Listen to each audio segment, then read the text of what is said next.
So ayun mga loads, ayan may pakindat pa ako dyan. Chest workout tayo ngayon. Bar, try lang yun, kunwari malakas tayo dyan.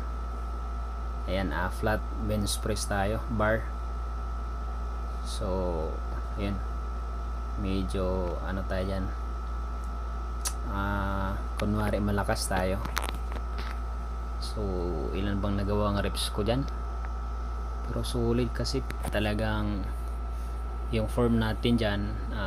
Medyo hindi siya 100%, sabihin natin mga 95 or kasi hindi naman talaga natin makikita or mas okay pa rin tayo yung nakikita natin mismo yung yung tayo nagturo or pag ginagawa natin.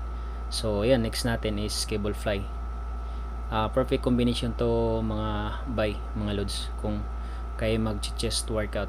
Okay, unahin talaga is mas okay upper chest muna.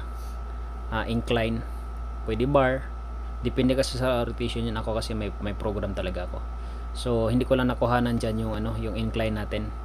So flat na tayo, and then next natin is yan cable fly. Solid, putok na putok yung chest natin dyan.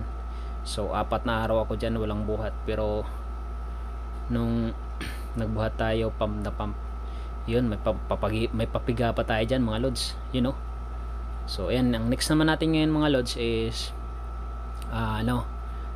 dips. So ang tinatarget na muscle niyan is yung lower chest, pero sa pull din yung triceps dyan.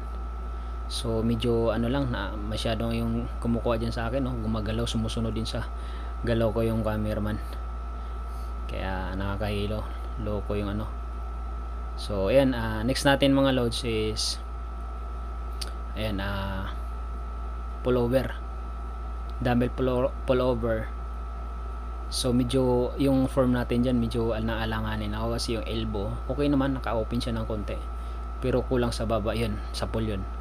Yung una kong ginagawa yun sa movement, medyo alanganin ako doon. Yan, okay yan, sa pull dyan. Yung una lang, yung mga 1 to 3 reps, medyo naalanganin ako doon. So ayan, ayun po yung rotation ko sa sa workout sa chest. So meron akong program talaga 4 pag sa chest. Yun po yung rotation ko sa workout ko, kaya minsan sabog talaga yung chest ko. Pag kahit magagaan lang, hindi ako nagbubuhat ng mabigat, hindi naman kailangan mabigat kailangan na overload mo yung muscle.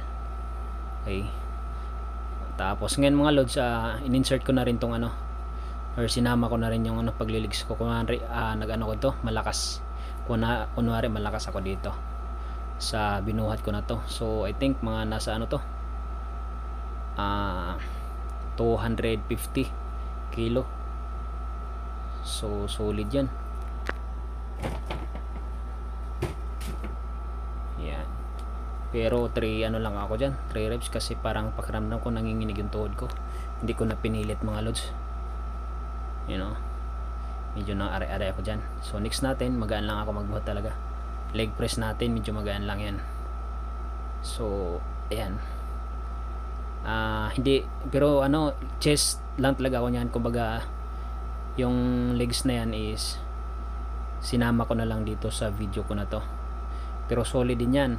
V-squats tapos leg press, pinakalas ko dyan pag ako nagli-legs. Solid walking lunges talaga with dumbbells.